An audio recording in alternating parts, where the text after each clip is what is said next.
So the Mississippi Gulf Coast has a pretty wild claim to fame.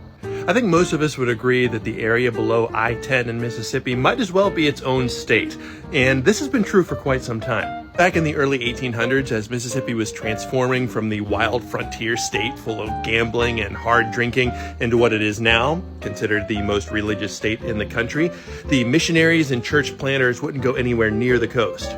The area at the time just wasn't all that interested in religion. They were much more interested in just their fishing and hunting on Sundays rather than sitting around listening to a sermon. And the Baptist church at the time referred to the Gulf Coast as the region that was sitting in the shadow of death.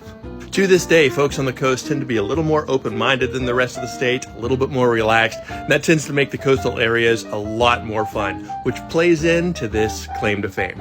Beginning in Biloxi and ending in Henderson Point in Pass Christian is the largest man-made beach in the world. Not just in the United States, in the world. So in the time before the beach was there, most of the coastline was seawall, which was built in the early 1900s in order to protect the highways so that tourists could come and go easily from the area. But just as the project finished, the Great Depression hit and tourism pretty much dried up.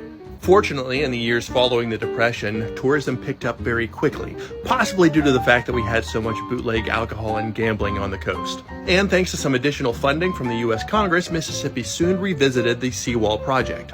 Not only did they restore the original seawalls, but they built artificial beaches between the water and the seawalls to give it a little extra protection.